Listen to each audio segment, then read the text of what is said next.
egotistical, so unpredictable, here on the SNL Network.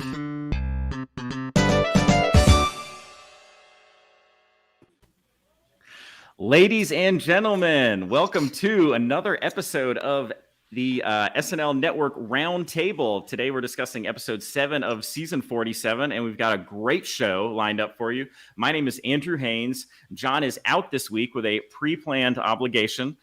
You all know me perhaps from our roundtables and hot take shows. I'm an original super fan and hosted our coverage of Michael Che's That Damn Michael Che Show. So I will be manning the captain's chair tonight in John's stead. Sorry if we got on just a few minutes late. If you haven't seen our hot take episode from this week featuring John and internet rivals Nicole Rovine and TJ Randolph, please be sure to check that out. We also have a new interview series called SNL Stories that is an absolute must-watch. So we had on Judy Belushi-Pisano, John Belushi's wife, and someone who's been in the SNL inner circle for decades. So be sure to check that out. And now for this show, we have an absolutely incredible panel tonight. So I will introduce our guests. First up, she's a native New Yorker and was lucky enough to win the generally impossible to win SNL ticket lottery. It is Gabriele Forbes-Bennett. Welcome, Gabby. How are you? Yeah. I'm great. Thanks for having me. Happy to be here. Awesome. Yeah. Yes, very excited. Next up, he is an improviser and stand-up comic based in Los Angeles. It is Sean Grant. Sean, how you doing? Yeah, I'm great. Thanks for having me, guys. Also, I know for a fact we're live now because my YouTube just notified me. So we did half this show without you guys. And so if my takes suck, it's because I did the good ones when we weren't recording. He's not lying. All right. So finally, last but not provably least, an old friend of the show who always brings the blazing hot takes, Rich Tackenberg. How you doing, Rich? I'm good. Great to be here. I love it. We are purely American made the way SNL. No Canadians on the panel tonight. Right. Thank you. Good that we're free of John for a week. This is going to be great. We'll miss him, but it's good. It's good to be here. It is good to be here, and this is an excellent panel. So really looking forward to chatting with everyone tonight. We got a lot to talk about with this episode, so we'll get right into it. First up, thoughts on Simu Liu being chosen as host. So this is episode 7, of our 47th season.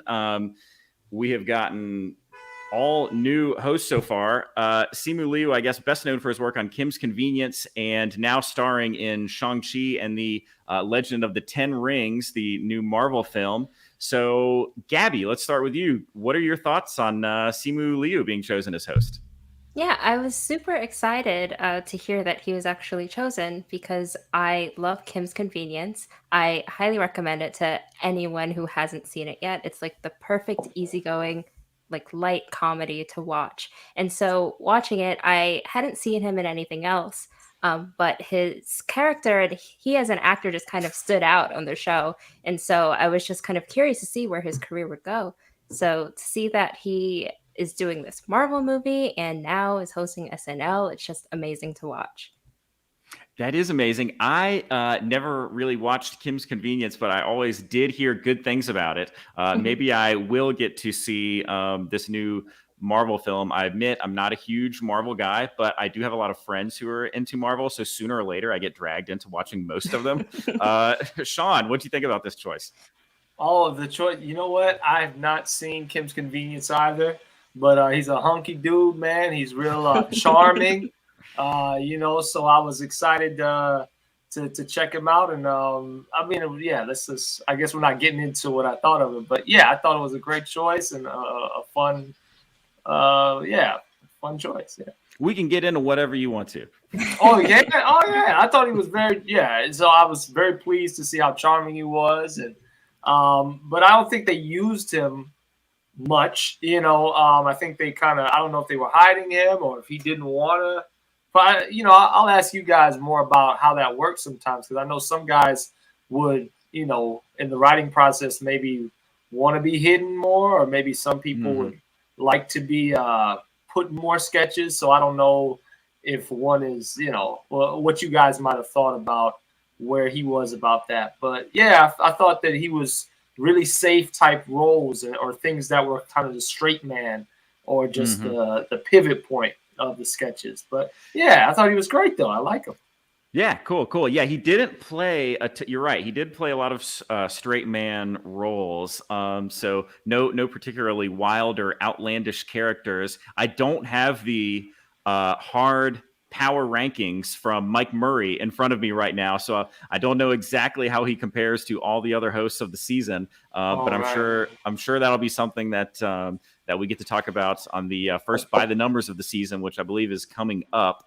So, Rich Tack, what do you think of this choice? I thought it was great. I mean, I'm the opposite of the rest of the world. Instead of, being excited because I had seen him in the Marvel movie, I watched the Marvel movie because he was, scheduled to host Saturday Night Live. And on my Disney day, I got $1.99. So I was like, I'm going to watch the new Marvel movie. I had seen Kim's Convenience when it first came out, just from some friends in Canada, but I didn't remember it. I remember liking it, but I didn't remember him. So seeing him in the Marvel movie, obviously great casting from you look at the Marvel overlay with, the guest hosts of this season, and there's a huge overlay, and it's smart business. I mean, this is, the idea of casting a guest host is first and foremost to bring in an audience. We want the funniest person, the person who's going to make the best comedy, but that's not the reason. The reason is to bring in an audience. So bringing in a lead actor from a Marvel movie is a great idea. And pivoting a little bit on what Sean was saying, my takeaway, I don't know anything, but from other than watching the show, is I felt from him the confidence in not having to be the star of the show and not having to be like, put me in a dress, put me in a crazy costume, give me a crazy accent, which I sometimes feel as an audience member is a sign of insecurity from a first-time host who wants to wow. I felt like he was very comfortable letting other people shine, but still being a part of every sketch. So while he was not front and center, I really liked him in this. I thought he did a really good job. Yeah, I think he did a pretty good job too. And, I think that's something that, perhaps we've heard from cast members is, sometimes there are folks that come in and really want to, plan to steal every sketch. And then there's people that are very just kind of open to just being a part of the process and flowing with everything. And so this certainly looks to have been, one of those experiences. Yeah, and I think he did a pretty good job overall too. Has anyone else seen Shang-Chi? I haven't. No. What? I'm sure we will at some point. I for sure. will say this, I'm not a big Marvel guy at all. One of the benefits of watching it is you don't really need to know anything about the other 152 Marvel movies. It's pretty much, there was one moment where I went, I bet that's something I'm supposed to know, but I don't. But for the most part, it's a standalone movie. So good on Marvel for that. Nice. Yes. That's I don't watch a lot of Marvel movies, so I always wonder, am I going to be a little bit out of the loop? Was this as good as Black Panther? Black Panther's my favorite Marvel movie. Yeah. I do not think it was as good as Black Panther, but it was good. Okay, all right. We won't spend too much time on Shang-Chi then. Yeah. So let's get to the cold open. So this was another Judge Janine. So I believe this was Cecily's 14th appearance as Judge Janine. And so, of course, she always does a wild job with that. We also had Mikey Day on this episode, or on this sketch, playing Judge Bruce Schroeder, and Alex Moffat as Kevin McCarthy. And we get, for the second time, James Austin Johnson as former President Donald Trump. So I'd love to hear some thoughts on this. Sean, we'll start with you. What do you think of this cold open?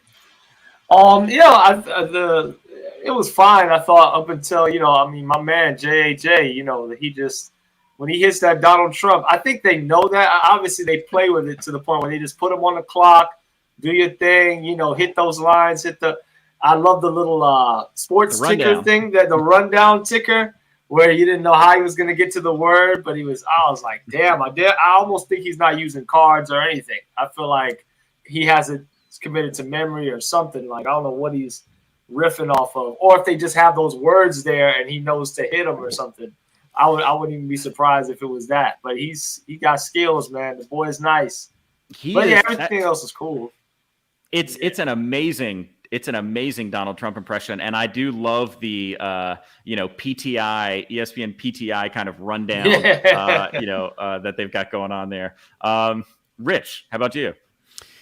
I thought for what this was, I felt like this was like probably the best execution of what this could be. It felt very repetitive. I feel like we had just seen this, with JAJ. I feel like we solved what felt like an unsolvable problem for a long time. We were sort of stuck in the Alec Baldwin, Donald Trump hole, and it felt like, how are we going to get out of this? And JAJ just sort of was such a breath of fresh air and solved the problem that when we need Trump, we now have a dynamic, different, more nuanced approach to it.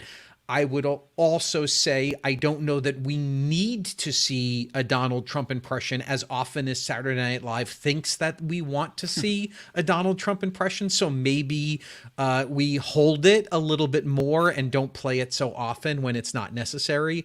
But overall, I thought, as good as he was, I thought that the star of this, and by the way, Judge Jeanine, she could do it every episode. It makes me laugh every time. But I thought Chris Redd was the real breakout on this. I just thought he took sort of the Keenan mantle. We've seen Keenan do this character a number of times through the years on the show, but I thought and the writing of it was a nice way to handle a very sensitive topic, very fresh, not necessarily an area that I would think of as a source of comedy a day later, but I thought that Chloe and Chris brought some real levity to it. So I thought they did a nice job for what it was. Yeah, and Chris and Chloe were good in this. I hear what you're saying about Donald Trump. I think because I made excuses for SNL before when we were seeing Alec Baldwin every week, but it was because Trump was still in office, so it's the press has to cover the guy, and he's breaking, social norms every week. So it's going to be newsworthy. So you kind of just had to, you really had to address it.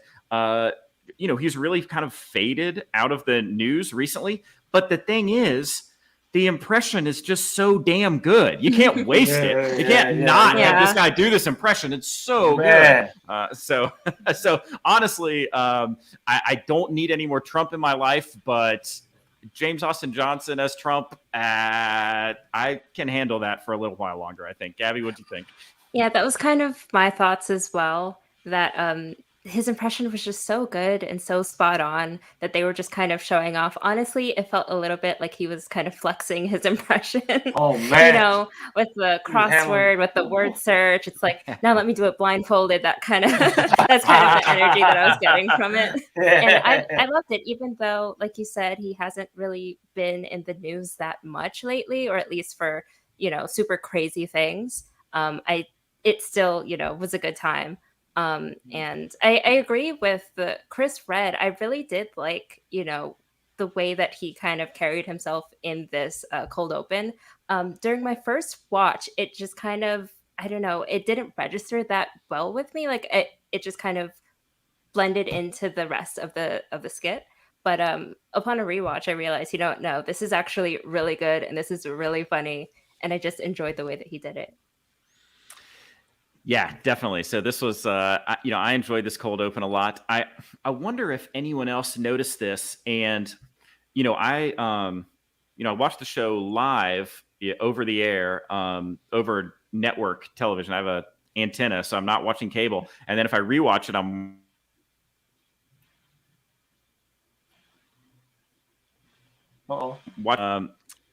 looks like, and it looks like we had a little flux in the internet there. So as long as everyone can still see and hear, I don't know if anyone else noticed this, but when they put up the crossword, it's when it said Dua Lipa husband not attractive. So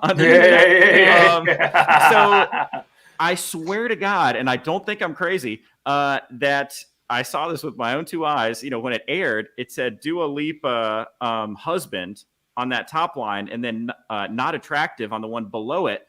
So when they said Chris Christie, and they put Chris Christie on the crossword, it actually didn't spell Chris Christie. It spelled Chris did. It ended with the D, and it ended with the D in husband.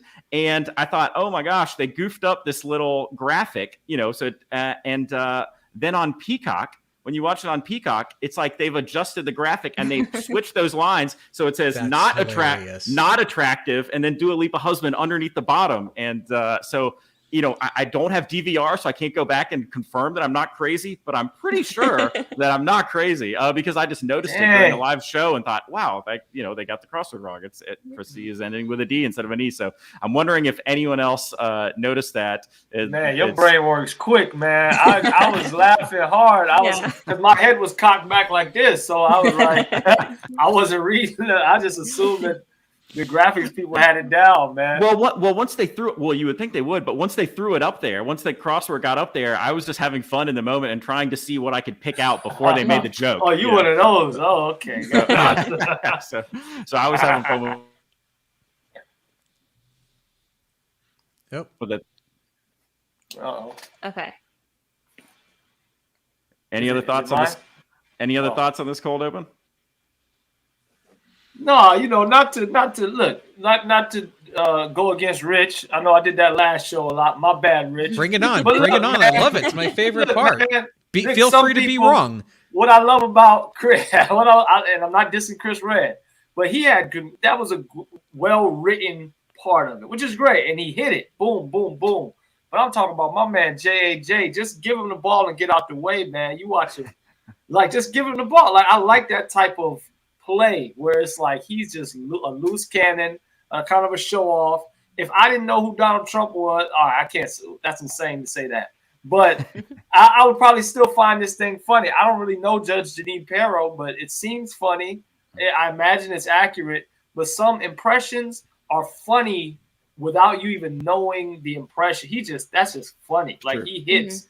It's just got a rhythm to it that's ridiculous, man. The kid is. Woo, he's sick. He's nasty.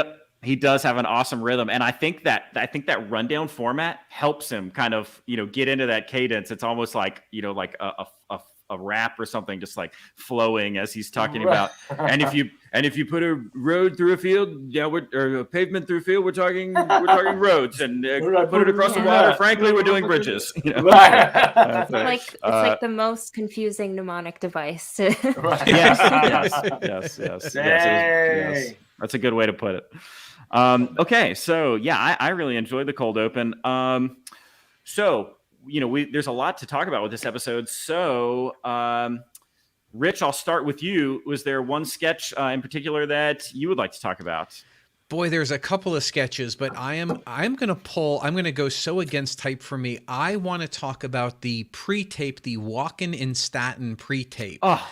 And I'll tell you why. It is almost everything that I'm not a huge fan of. Staten Island, these kinds of pre-tapes, a lot of the Pete Davidson things, which I sometimes think are overrated. Everything about it is not for me. And I thought this was so well done and so fun. I just enjoyed this so much. I remember the song Walking in Memphis. I didn't love it. I didn't hate it, but I know it. It's like now it's in the DNA of my brain.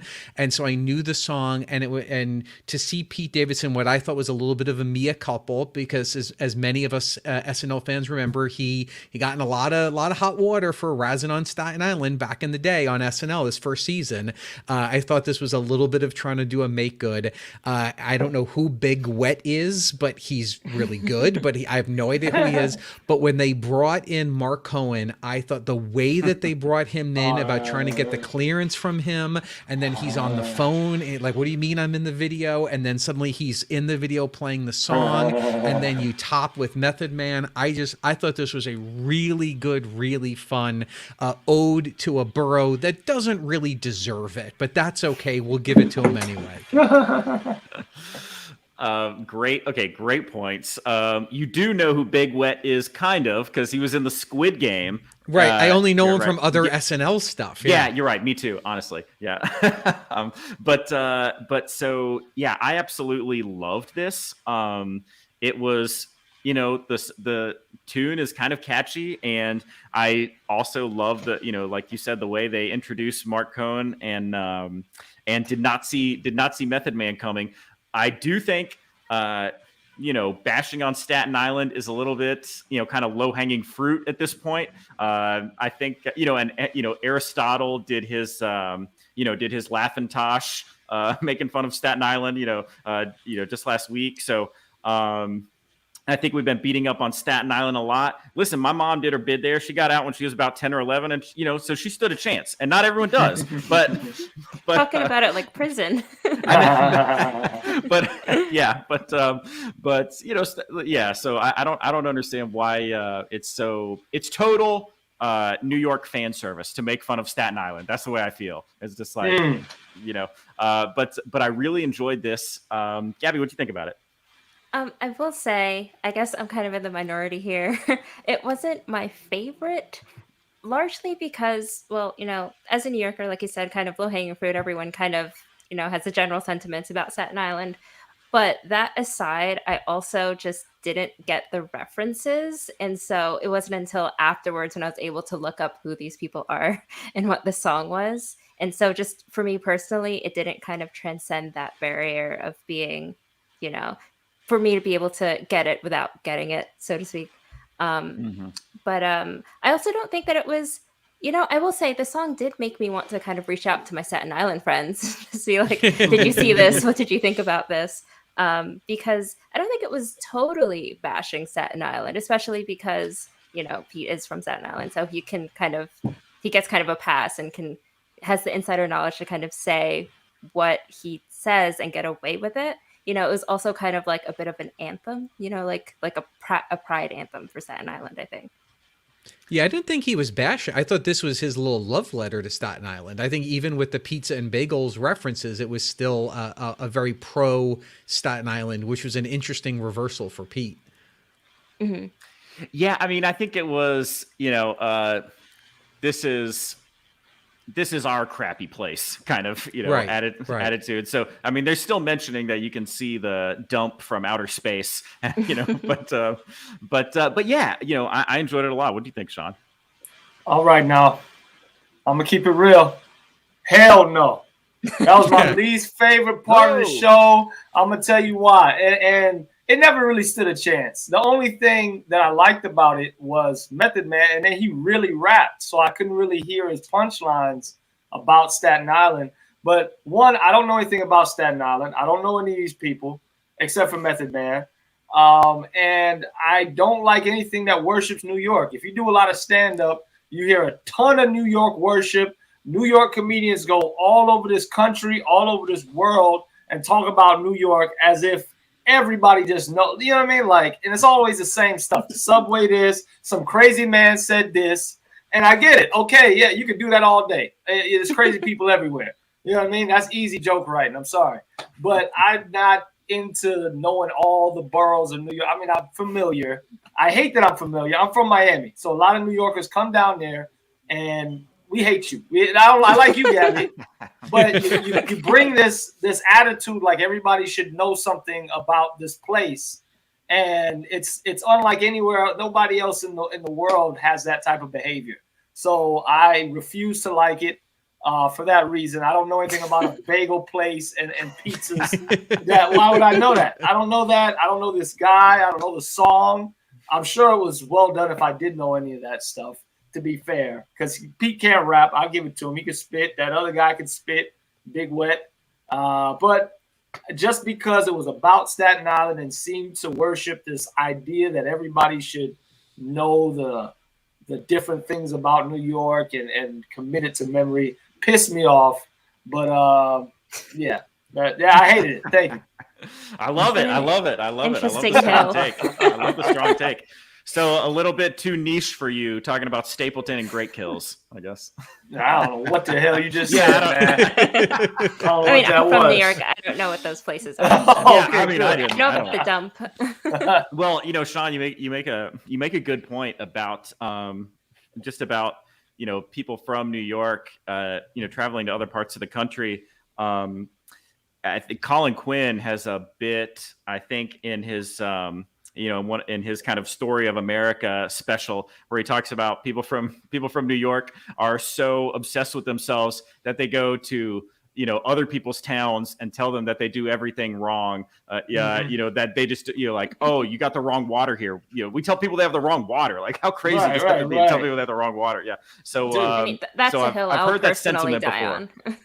But you guys have you could drink your tap water? Is that the thing, or something like that? You have the best tap water or something? They say. I mean, it's like fine, I guess, but I just every other tap water that I've tried, like Florida tap water, I'm sorry. Oh, don't drink that. No. Don't drink it. Don't drink it. I'm not saying my tap water. I'm just saying I wouldn't drink yours. But I know I went to Disney once on like a senior trip, and the water bottles were like $5 for a water bottle, but they had water fountains. So I was wondering, why is everyone buying water bottles? Just drink from the no. Absolutely not. Yeah. Don't do it. Don't do it. Pay the money. Yeah. I'll Sean, I'll give you the point about what you're saying about Staten Island, but I will say this is, and I haven't lived in New York in 20 something years. This is a New York show. You could not take Saturday Night Live, pick it up and put it in LA or put it in Miami or put it anywhere else without it fundamentally changing. So at the end of the day, yes, it's low hanging fruit, but we got to give it to, it's always going to be in its DNA a New York show. So it is what it is, I guess. Yeah, I could get that. I mean, and it's funny because as much as we all know, I'll give it to you, we all do know stuff about New York. I didn't know the dump thing and the water thing or whatever, but it's annoying that we know it. And yeah, I mean, like the Knicks are not good, but they pack the Garden. New York does not have to be good at anything, and you just celebrate it. Whatever, man. Fine. That's the Knicks play every Christmas. And it's like, you're not good. You all right, they were good. They're kind of good this year.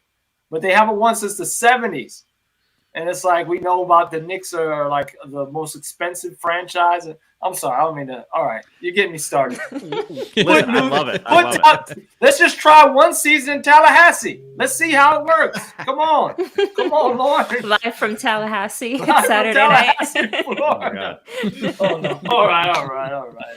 I kind of fall between you guys here. I think they're both, reasonable points. I mentioned, Sean, that I'd heard that sentiment before from other folks, but yeah, like Rich was saying, how many times have we heard people say, that a city can actually be a character in a story, it can't be any more true than New York on SNL. It is almost a cast member itself. I mean, the reference and just the context that we see, so many of the pre-tapes, take place on the streets of New York and stuff. So there's no doubt that New York is deep within the DNA of this show, and I don't have a problem with that, but I understand what you mean about the references.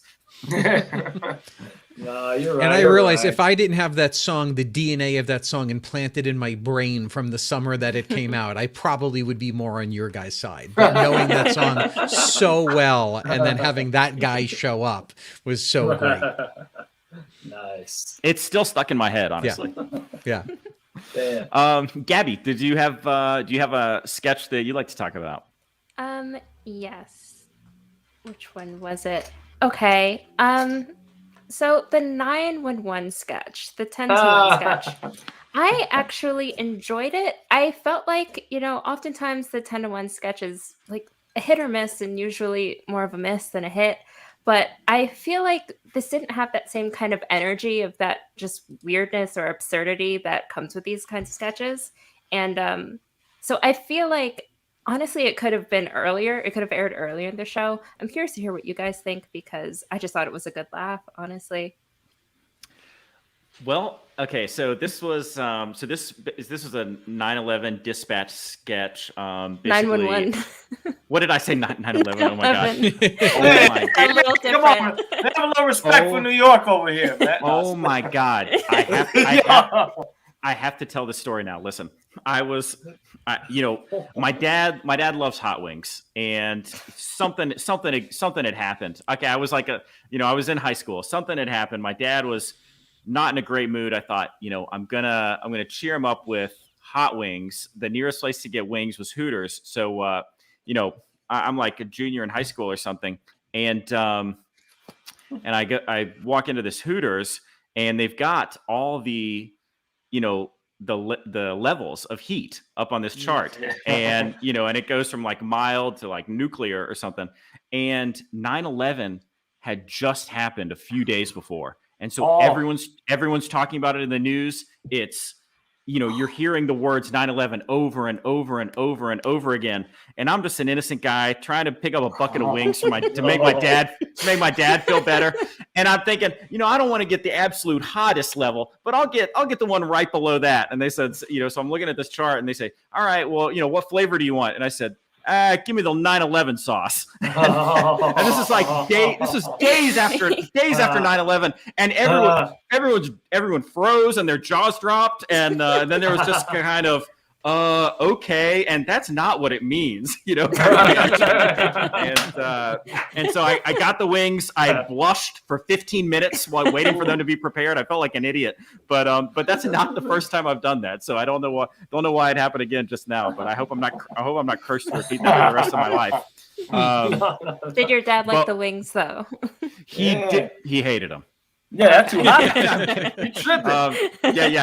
He liked the wings. Yeah. So this was a 911. I swear to God, I almost did it again. A 911 dispatch skit with Ego playing the dispatcher, and we've got Mikey and Cecily and Simu and Adie and Keenan calling in. This was written by Streeter Seidel and Vanessa Jackson, and basically everyone is just calling in because they're too high. So, Sean, do you want to give your thoughts on this one? You know what? Honestly, the game kind of flattened out. Like midway through to me. I mean, obviously it's the same game. It's a very basic game. But my man Keenan, honestly, if we're gonna talk about MVP at the end, like the little subtle things he did earlier in the sketch, he repeated a line to get to make sure the laugh happened because there was laughter over his line. He repeat like little things like that you could see from a vet. But when he was hitting them lines into the table, man, I had to write him. He said, "Every ambulance in the world, my hat is too tight. So if I take it off, my memories are gonna get out." I said, this dude is, oh man, he was slugging him. Like when I thought the game died, I was like, okay, what else can you add to this game? How can it escalate from here? Boom. What was happening didn't escalate, obviously, but the jokes escalated, or his delivery of them, or whatever it was. So yeah, I think that really capped it off. Obviously, they cut to Cecily again for one more closing thing, but yeah, it really buttoned well for me. Gotcha. That's awesome. I wasn't as warm on it. I thought, after the second call and it became obvious that they were just going to do the we're all too high thing. You can see where the sketch is going. That's okay. But it's really got a punch up for me. Like every level has to really keep escalating. I didn't feel a lot of escalation. Keenan is, like you said, he is beyond a pro. He's the most pro that has ever been, that anytime we get to see Keenan working his craft like that, that's great. But to me, I just didn't feel a huge swell with this. And to me, it was boring. I was a little bored with this. Rich, what do you think? It pains me to say this, but I have to very much agree with Sean. I hate it. It drives me crazy. Yeah, I'm right. I always imagine as a fan of the show that if you're a writer and you've written yourself into a corner that to get out of a sketch, that there's two answers. One is do a full reversal and make the straight person the crazy person at the end, or add Keenan. And I think that the latter is really a remarkably effective way to end a sketch, because I totally agree with Sean. The kind of the game of the scene didn't evolve in any way. It's just he brings it so well, and he just sort of brings it home in such a silly way. So you either bring in Keenan or you bring in a dog head with man arms. That's the only two ways to get out of this sketch, and they already did one. So it wasn't my favorite, but I thought it was a really fun way to end the night. I think we had heard that there was supposed to be one more sketch. I don't think this was designated the 10-to-1 sketch, which is why I think it wasn't so weird, but that they were running long and they had to cut it there. But it was still a nice way to get out for the night, which was good. No doubt, no doubt, no doubt. And certainly not as weird as some, 10-to-1 sketches as we've seen, like you said, not an official 10-to-1, but honestly, I like the weird stuff, but this is not a bad way to end the night. So I think you alluded to it. If no one else is going to bring it up, no, I was going to bring. That was mine. Okay. That was mine, Andrew. All right, go ahead. All right, I want to talk about Doghead Man Soldier. I'm not sure what it's called, I don't want to talk about it because I thought it was so good. Because I really want to get you guys' opinion of what else because here was my problem with it. Again, it seemed to, once the reveal happened, which is so funny, just the way they pull the curtain back and you see this, it's like for me, those types of sketches, anytime you bring in an animal or a baby or something like that, what I want is the opportunity for the visual gag to go off the rails, like a Johnny Carson thing. Johnny Carson he was in control, but the animal's going to do something. It's going to start licking you or doing something crazy, and now we can improvise or play within that, but there was so many words, so many lines that kept cutting away from the dog. I'm like, give the dog, obviously gave it a sandwich eventually, but I'm like, maybe if it was in a different position where it could move more or stand up, and then the person had to follow it, or they had to I don't know, something that could have made that more fun, because that was the fun of it. Once you have a Doghead Man, I don't want to hear you keep saying the same jokes or putting so many words on it. It's like, no. We here now. Make the dog. We got this is the star. Nothing can up the dog and his, just being present and doing dog things. It was almost a two-trained dog. The dog was so perfectly trained that it was, I'm like, a bark or something, do a dog thing or try to run off or I don't know. But yeah, I liked it for the dog, but I thought there could have been more. What do you guys think of it? I'm going to completely agree. Yeah. Go ahead, Gabby. What do you think? Again, I agree. I think that with these kinds of sketches, they really rely too heavily on the novelty of the dog, which I think is a great piece to have. It's great because it's an adorable dog. You don't know what's going to happen, how it's going to react. But the jokes, like you said, were just they didn't really do anything else to add on to it. There were a couple of good moments in there, like with the sandwich. I thought that was pretty funny. And there was a moment where I forgot exactly what the joke was, but when the dog started eating, its head was in a hole. And in that moment, I wasn't sure if that was checking himself or something. Yeah. Yeah. I wasn't sure if that was intentional or not, but I think it was intentional at the time. But yeah, it just didn't quite get there for me to be that funny of a joke. Yeah, I mean, it made me laugh because I am very dumb, and the idea of just a dog's head and a human hands, it will make me laugh every time. But I agree with you guys. It's like once you pull a gun out on stage, was that Chekhov line, you got to fire the gun, and once you have a dog with human hands, I don't care about the military, I don't care about where it came from, I don't care about it. All I care about is, as you guys were saying, is what are you going to do? I had heard someone a few years ago, it was like a thesis or something, it was on YouTube, but it was this great point someone made that American comedy in the last 10 to 15 years has really evolved into being a very verbal medium, and that we are comedically a culture of dialogue and jokes and situations and we've gone away from great visual comedy. And I thought that I thought of this in that when I saw this, because I'm like, you got me on this wonderfully gorgeous dog with a human hands, and yet in the writing I didn't feel like anyone got out of the premise and went, but what would it be funny to see a dog do, and how do we shoot that, and how do we feature that, and how do we just focus on 3 minutes of great visuals, what will be fun to watch, and strip everything else away. And I would love to see more of that, especially on live TV, because this on a pre-tape, who cares? On live TV, it is a bit like sports. We know that this could go south at any any minute. And as Sean said, don't cut away from it because that's what we're watching for and we want to see it. So fun stuff, dog eating a sandwich with human hands, you got me, but I want more. The little knife was good. Oh, so good. So good. So good. Yeah, so I enjoyed this a lot, and probably like many of us, just because dogs are cute and funny, and so I did think there was a little bit of the I wouldn't call it danger, but the stuff that you guys are alluding to, like I don't think Gabby, you said maybe it was intentional. I was thinking maybe it wasn't intentional, like when the dog was down beneath the desk and they said he was just checking himself out or something like that. I thought I guessed that was an improv line while they were just dealing with, the fact that they're trying to maintain this dog on stage. We did learn that those were the hands of Martin Herlihy. So that from Please Don't Destroy. So that is that tracks. Yes. Yeah. So I think that's him.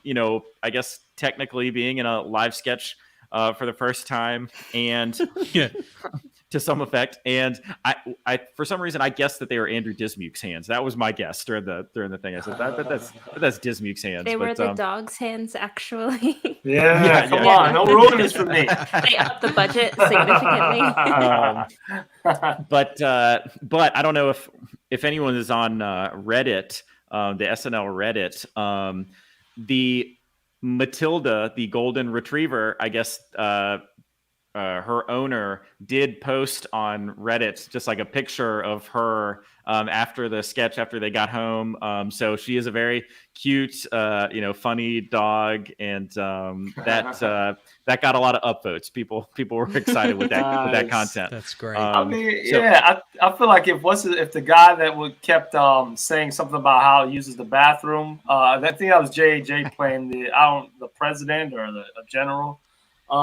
But he was like, if he had pulled out some bacon bits or something and started eating it, and the dog wanted to come, or if it jumped on him or something, he's like, whatever. I don't know how you play with that, but like, yeah, stuff like that, like make the dog the star, and it be so silly, like that you're trying to keep this thing together, but clearly it's falling apart because it's designed to fall apart. Because, like you said, once we see Doghead, we in Cuckoo Town now, baby. We here. Don't give me words can't help this. So we here. So let's have fun. Yeah. I guess now that you say it, Sean, it was kind of like, the dog wasn't totally the star. It was more the hands that were the star of that. And the hands are controlled. There's a bit that comics do that a lot of comics call it hack. But the bit where you get somebody from the crowd and they become your hands. And you're like, so I was at the store the other day. You just tell a story, and the hands are gonna, do something crazy because the person doesn't know what you're about to say. So I'm eating an apple or whatever, and they're throwing it back here, whatever. And it's always weird when you start saying something sexual, because then it's not weird because you're the comedian, so they can touch you. You ask them to, but you know what I mean? Like, that's because the hands are the spontaneous part now. Like, but the dog he's just his head. So he can't do much. You don't see him do anything. So maybe, because Gabby, that's a good point, that the dog really wasn't the star. The hands were, but the first place I jumped was where Sean was going to. This is, a classic bit, basically, in a format. It's an element of this classic bit that we've seen done a million times. But in that setting, the hands are always the star. Like, that's, the hands are the star. That's the point of it. So maybe this was just kind of like a hat on a hat. Like, maybe it was just a little too much. Like, we didn't need, if we're going to have the hands thing, maybe we don't need a dog, and if we have the dog, maybe that's good enough. But, Rich was saying, he laughs at stupid things. Well, I do too. And so I did enjoy this one. So any final thoughts on this? I mean, it would be absolutely terrifying to see that thing running at you. I would run away. Yeah, definitely. I mean, he put that gun together in like 11 seconds. Amazing. Okay, so I will bring up one that this was not. It was not my favorite sketch of the night, but I love a good North Carolina reference, and so the karaoke All Stars sketch. This was written by Brian Tucker and Mike DiCenzo, Jake Nordwind, and Chloe Feynman. So Brian Tucker, I think, went to UNC, so maybe that's where a lot of the North Carolina references come from that we see on the show from time to time. So I love kind of revolving door sketches where we get to see a lot of different cast members come in and do a lot of different types of characters. So that's what I like about this format. I don't know that any of these characters are going to be particularly memorable down the line. Pete Davidson's Neil the Quiet Guy, I did think was very Sandler-esque. It certainly reminded me of his type of character. But I really got, I got a laugh out of the creepy father-daughter singing Pony. And it, one of the great things about the revolving door sketches is they're often used with a lot of great impressions. So we didn't get a bunch of great impressions, but seeing James Austin Johnson and Melissa Villasenor do their Homer and Marge, those are both pretty good. So I enjoyed this a lot. What do you guys think of this? I liked it, kind of. I liked the goofy parts. I don't know, like when Ego got up there, I just was not expecting that at all. So that just kind of hit me, like tickled my silly bone. Yeah, and honestly, it felt more like a 10-to-1 sketch. I don't know if it's because those may usually, have that kind of revolving door style. Like it's reminiscent of the like kitten adoption sketches that they do. But yeah, it also wasn't what I expected to be the first one of the episode, because the energy was just, I don't know, very different. It was a weird energy. And honestly, I am a huge fan of Chloe Feynman. Was not in love with this character from Chloe. To me, it was a little overplayed. She wasn't getting the laughs that I think that they wanted to get. Maybe people in the audience where I wasn't laughing that hard at her character. What do you think, Sean? You know what? Honestly, I did think the crowd was a little tight at some parts. Although I could say that the whole episode, anyway, let me not. But comics are good at judging that kind of stuff. So they felt a little tight, man. But I'm gonna steal a take from Rich. What Rich said earlier. I think that they did, because Rich said this about, I think, the cold open. That they did everything they could with it, like everything within the bounds of what it was. I think was, what else can you do? I mean, that's like Abby said, it was the game. I think it peaked at the father-daughter doing Pony as well. And this is the one where Keenan did go back on a line because it was something that got stepped on, and I was like, ooh, I like stuff like that. I like to watch little audibles of quarterbacking.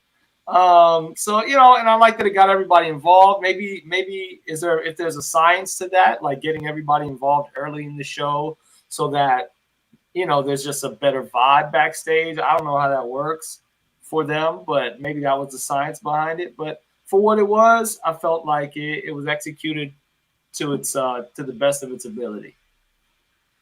Yeah, definitely. Yeah. I agree with you guys. I mean, I liked it. I thought it was fun. I thought, the challenge going into it is that they created a format that doesn't exist. So as the audience, we had to get our head around best of karaoke moments presented by hosts of a karaoke. So I think in the beginning, while there was a lot of fun there, it was still, I think as an audience, we were still kind of trying to land on like, is this a parody of something that I'm supposed to know? Is this a format I'm not thinking of? And then I think by the time we got to Pete Davidson, it was like, oh, okay, this is just a thing they invented as an excuse to do karaoke tropes. Okay, now I'm in. And then I enjoyed it. But, I will say, I think that the magic trick that they did pull off is that they made a karaoke sketch feel fresh, which I was really surprised because karaoke has not evolved in my understanding in 120 years. and yet the kind of the motifs that they were doing didn't feel, maybe one or two, but in general didn't feel like, yes, I've seen this a million times. They did keep it fresh. And I will also say I like the fact that Simu, as we talked about at the beginning, was like the 6th or 7th character, and I thought that that's very surprising that he had the confidence to say, I don't need to be the first one up. I don't need to be second. I can be way deep in the lineup. I can come late because that's what serves the comedy of the sketch the best. So I think as we said, for what it was fun. It was light. It was fun to hear, a lot of these different tropes. I don't know that it was memorable, but it was still fun. So, Rich, I think that's a good point about Simu's placement. But I still thought that he was one of he had one of the best deliveries as his character. I felt like he, really. I mean, he got some laughs from me. I thought the finance bro was pretty funny. What were you gonna say, Sean? No, yeah, I agree with that. And I was going to ask Rich, do you think that endears you, or all of you guys, do you think that the cast enjoys that when a host comes in because that gives them more screen time, or like, for them to come back, or like, I don't really know how the coming back works. I don't know if it has anything to do with the cast, but is that a way for a guy to maybe get in with them well, like to be that way, to be more, or should they go, hey, you know what? I might never get this chance again. Fuck that. Put me in every. Oh, excuse me. Not every, forget that. Put me in every sketch. I want. No, I mean, do you think? What do you think is a better strategy, or what is it like? Why do people do it that way? I think it's a great way to endear yourself to the cast. I think that your instincts are right. I think that what the cast thinks has nothing to do with who gets asked back again. I got to speak to an actor who I will not name, who hosted 2 or 3 times and then was not asked again for years and years and years. And I asked him about it, and he's like, I don't get the call, but I knew he was friends with the cast. And he said, it has nothing to do with the cast. Even the senior, like the old timers, it has nothing to do with that. It has everything to do with Lorne and NBC and booking and promotion and all that stuff. So, but I think it's great for the show because when, also, when you don't have to be the star of every sketch, it gives the show, Lorne, everyone down, the opportunity to just pick the best sketches. You don't have to go, well, but is Simu featured enough? No, maybe we should put in this kind of sketch that didn't do great in dress, but it gives him a big presence. Like, I think, while I don't think we're saying that we loved every sketch, I don't think there was like a bad sketch of the night. And I do think that happens when you don't have to worry about the ego of the host being satiated. So I think it helps make a great show. But does it make you a memorable host? Unfortunately not. And would they ask him back? I think that the cast would say yes, but I don't know that NBC brass would say, oh my God, he was unforgettable. He did this character that the audience can't wait to see again. So I think it's hard. Yeah, I think without being able to, actually speak for cast members, I mean, I think that they want to put on a great show, and they just want a balanced ensemble of people who just are playing off of each other well. I think so. I think that they probably do like, folks that are ready to kind of just submit to the process. And yeah, so this seemed like a good example of that. What'd you guys think about Weekend Update? We had the return of Baby Yoda. Hell yeah! Hell yeah! I gotta say, Rich, I normally hate Baby Yoda. I hate it. Not this time, though. Man. This time kind of brought me around a little bit. This time there were parts that were making me laugh. So I don't know if I've just been beaten into submission, but I don't know. It's not my thing, but it did make me laugh a couple of times. They did get me. Gabby, what do you think of Baby Yoda? Same here. I was pleasantly surprised, I'll say, by the jokes that kind of got me, especially the fact that I thought that the mama bear and the Berenstein Bears was married. right? I No? know, yo. She's been single for a while out on the market. That's what I'm saying. She was on her second man because the Yeah. dude coming after him No, was third, because Groot and then Groot. Yeah, Oh, Baby and then Groot. Baby Yoda. Yeah. But yeah, Groot was coming after him, so not even Mr. Bernstein. I'm like, whoa. Yeah, I guess That's he's doing his own thing. Yeah. So he threatened to put Baby Groot's twig ass in a wood chopper or something like that, and then oh god, but that Berenstain the sheets was too much. That was too Yeah. much. I know. Yeah. I feel like there were a couple of moments in this episode that are a bit too much. Yeah. I what else? Do you have something? Something else that you felt was you felt like it was just a little too much? I mean, the cake. Okay. The very last cake. Yeah. Need I say more? No, you don't need to. But yeah, so I almost forgot about the cake sketch. Gotta Honestly. laugh. Yeah. Why did we need that sketch a fourth time? Can someone explain to me why someone said it's the perfect sketch? 3 is not enough. The audience needs to see it a fourth time. I don't know. Are some of the sketches picked by the prop department? I don't understand how, of all of the gold, that we go back to that sketch every time. I don't get it. I'm completely with you.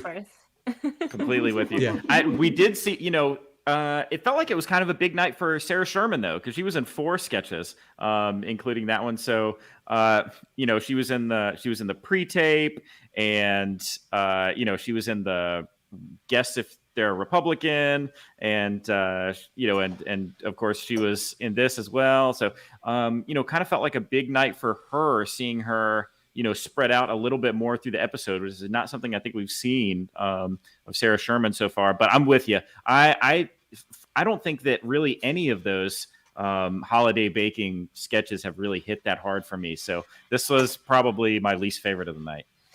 Yeah.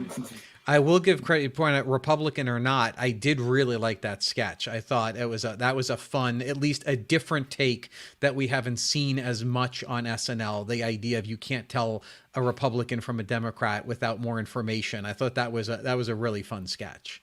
Well, it reminded me of the same sentiment as like Black Jeopardy with Tom Hanks. Yep, where they, you keep thinking that this guy's going to give the wrong answer, but then you kind of learn that black people and white people are not complete opposites, and Republicans and Democrats are not complete opposites. We're kind of there's it's easy for people to kind of polarize when we have a issue focused around 2 points, and so I like those kind of bring people together sketches, and I thought there was some good stuff in this one. Yeah. What if Soldier Dog was like there was like a callback, like where the dog was kicked out the military and became a judge, but then it couldn't eat the chocolate cake. Damn, never mind. Because that'd be messed up. The chocolate cake would have been. But just to see the dog, like, I'm sorry, I need more of that dog. If you gonna bring a dog in, that would have helped that sketch, man. I was gonna ask, was every sketch the dog deserved to be on the Good Nights. I didn't see her out there on the stage, but the dog should have been on the Good Nights. Oh, that ain't right. I think Pete Davidson ended up eating more cake than the dog would have eaten anyway. He was getting that was like Pete Davidson from season 1. He wasn't even trying. He was just stealing focus and being hammy and eating cake. So let me ask you guys this before we get on to our expectations for the next episode with Billie Eilish, doing double duty as both the host and musical guest. Probably should have teased this at the beginning of the podcast, but Nicole Rovine, who runs our social media, did poll our Instagram followers and was asking who people thought was the MVP of this episode. So it looks like the results with pretty handily. Keenan. All right, I'll let everyone give me their guess without going in depth. Just give us a one guess. I won't do it since I already know it. But Rich, go ahead. I gotta say Keenan. I think it's gonna be Keenan. Gabby? I also think it's going to be Keenan. Keenan. Keenan didn't even make the top 5. What? Keenan didn't even make the top 5. Number 5, Simu Liu. Okay, 4, didn't know he was in the Ego. mix. Who was 4? Ego. Okay. 3 was Pete. 2 was Cecily. The people have spoken. Bowen Yang was the MVP of this episode. Oh, Okay. I mean, we didn't talk about the pre-tape, the Bowen pre-tape. That was also Right. really Pretty good. funny. Yeah, Very that was pretty simple. I mean, when you can do a pre-tape basically in one room, and that was really nice. That was really well done. Keenan's up against himself. That's the problem. It's like when LeBron can't win any more MVPs because they're not comparing LeBron to the other players. They're comparing him to LeBron in 08 or 09. So it's too hard for. No, I'm sorry. Good job, Bowen. Yay. Good job. So for a long time, I've said that Cecily and Michael Che were maybe my 2 favorite cast members, and for very different reasons. Cecily is just such an insane character actor. She just, and particularly with these like wild and crazy parts, she just put so much into them. It's like, I don't know how they're played with such force. And then Michael Che, I do kind of like dark comedy and stuff that makes the audience like a little bit on edge. Oh God, where is he going with this? So those have been 2 of my favorite cast members for a really long time. But I will say, the way that this season has started, if my mind were to change, I just really feel like Bowen Yang and James Austin Johnson have both just been stealing the show so often. And I felt that way about Bowen for a long time. It really just absolutely took it to the next level, when he did his iceberg thing last year. But James Austin Johnson has come out of the gate so hot, for a new person. And you don't know if it's going to last. It's like, a rookie wide receiver in the NFL that just looks great through the first few weeks, and then maybe they turn out to have a career that no one remembers them at all. We have no idea what it's going to look like down the line. Unless somebody tears JAJ's Achilles during a sketch, he is a star, baby. It's his show. In a couple years, even when Bo and all these guys came out, they took care of him. They kind of, my man came out the gate firing, and he's nice. So yeah, let him live. He about to do his thing. Next couple of years, it's the JAJ show. Watch him out.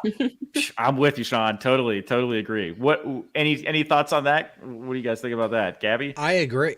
I'll add an additional prediction. Years ago, my era, we talked about Phil Hartman was the glue that really held the show together because he was so versatile and comfortable being in positions. My prediction is a few years, we're going to be saying that about Ego. I think she's going to be the glue of the show.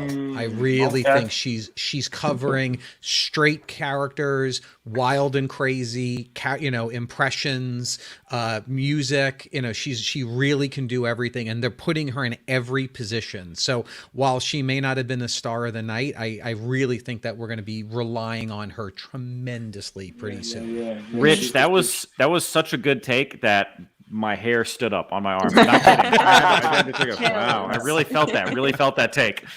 Gabby, did you have anything to add? Yeah, I don't have very long-term predictions. I'm just excited to see how it plays out because, there are so many cast members right now, and I feel like I just cannot guess who is going to really be there in, 5 years from now, who's really going to be the standout one. So yeah, I'm just enjoying the ride, honestly. There you go.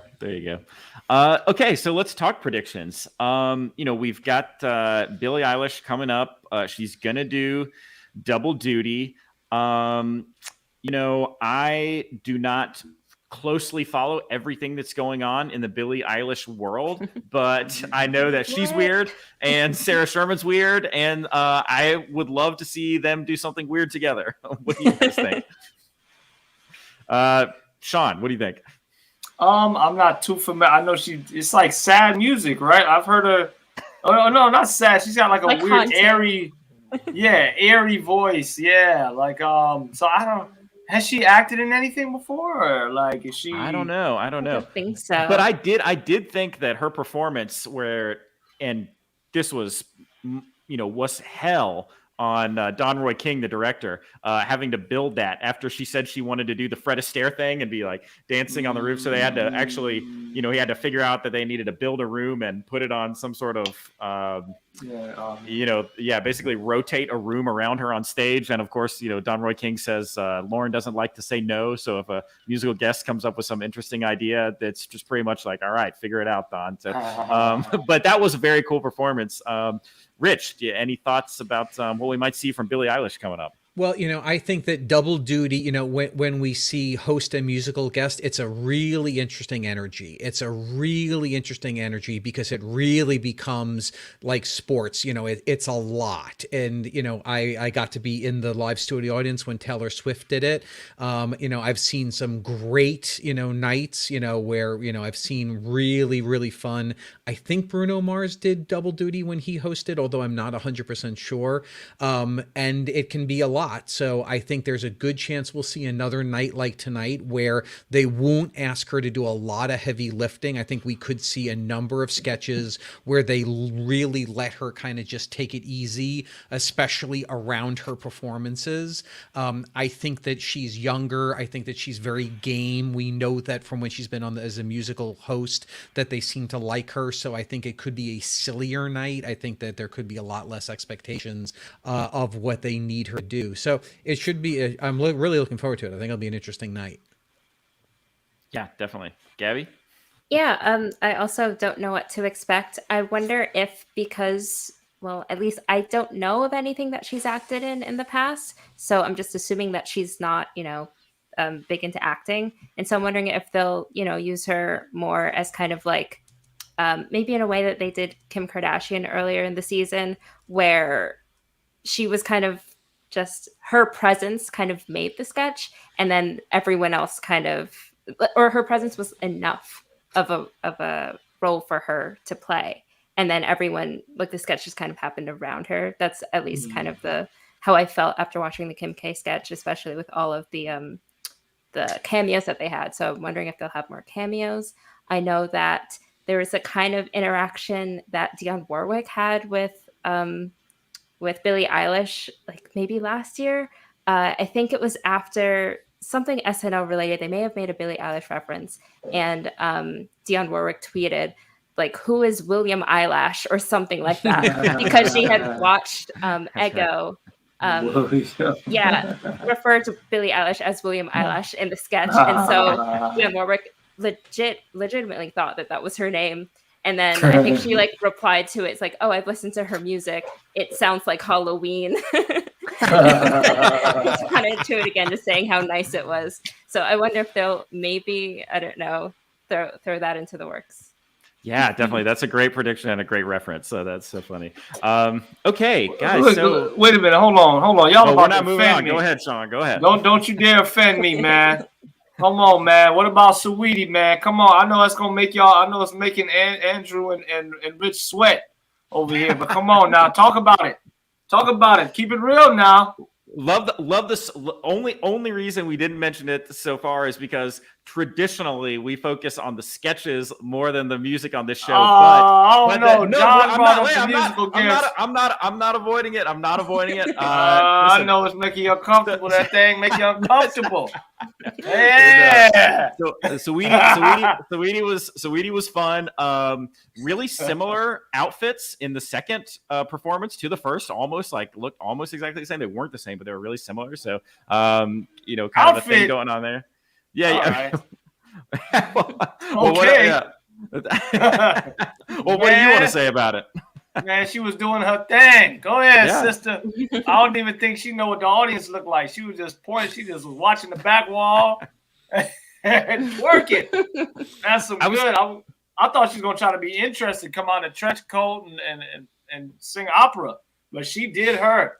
You understand? And that's what I'm talking about. She did her. You know what both songs reminded me of? They both reminded me of the type of vibe that like No Limit Records was putting out in like 97, 98. Watch when, your like, mouth. with, Come on, with like man. Silk the Shocker and C Murder and all that stuff. Yeah. And so back then too, man. so I don't know why I picked up on that, but I did like what was going on with the production and stuff. Mia X, oh man, you brought me back. You too young for that, Gabby. I'm sorry about that. It's okay. Okay, well, Rich, nothing, Rich. What you got to say, Rich? Come on. Who would care what I think of her? Come on, who cares? I mean, People want to know. For me, I mean, obviously not my style of music, but I love the energy. I mean, I thought if it's not a band that, is in my sort of style of music, what I'm looking for is who's going to bring my energy level up going into Weekend Update instead of dragging me down. And I just thought the song, the performance, it was great. I thought it was a really strong performance. What do you mean by that? She brought your energy up, Rich? This is a family show, Sean. I'm not getting specific. I'm not going to get further than that. Oh, Lord, my bad. I'm sorry, Gabby. I'm sorry. I'm big. Okay. You enjoyed it, Gabby? Okay, do you know Saweetie's music at all? Not a fan? No, I mean, I heard the first one before, right? Best Friend. Maybe that's not the name of it, but it's popular on TikTok. But I feel like in that performance, her mic was really low. I don't know if any of you caught that. It just seems like it just, I don't know, there was some technical difficulties there, but I don't know. But I liked it. I liked the beat. Right. Yeah. Yeah. Okay. All right. Well, good. Saweetie discussion. Yes. Yeah. Okay. So this was a really fun episode. I really enjoyed talking with everyone. So, just to talk about the things that we've got coming up on SNL Network this week. Our patron show will be on Wednesday rather than usually on Thursday. So we'll be doing that on Wednesday this week. To avoid the Thanksgiving holiday. Next Monday. Will be the first in-season By the Numbers show, and that is with John and Mike, so maybe they'll touch on some of those power rankings that I was talking about tonight. I think that's the first night of Hanukkah, so happy Hanukkah to everyone. And, of course, we, follow us on all of our social media, Twitter, Instagram, and TikTok. We're at the SNL Network. So at the SNL Network on Twitter, Instagram, and TikTok. Of course, you can join our Patreon at patreon.com/the SNL Network, where you can subscribe to all of our premium content and get exclusive access to that special SNL Network insider info. So we'll just go around a little bit. Thank you so much for being with us today. Gabby, let the people know what you've got going on and where they can find you. I'm here sometimes. That's my social media presence. I don't know. You can follow me on Instagram if you want. It's at modestly_awesome. It's a name I came up with in high school. Please don't hate on me for it. But that's pretty much it. I love it. That's great. Yeah. Okay. That's perfect. Sean, let the people know what you got going on and where they can find you. Yeah, you guys can follow me on Instagram at I am Sean Grant. December 3rd and 4th, I'll be at the Laughing Spree Comedy Festival in Miami with Andrew Schultz, Jim Norton, Brian Collins. So come through. It's at the Boca Raton Sunset Cove Amphitheater. Get your tickets now. They're selling out. See you in Miami. That is awesome. All right. Check it out, folks. Rich.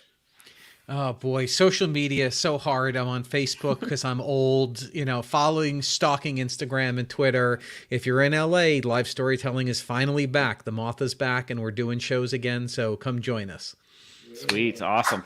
And my name is Andrew Haynes. It has been a privilege sitting in the host chair tonight. I'm always on Twitter at SNL Has a Cast and Instagram at CanDrew Attitude. So thank you all so much. Again, make sure to follow us on social media at the SNL Network. This was a great show. Thank you all so much. And we'll see you all next time. Yeah. Bye.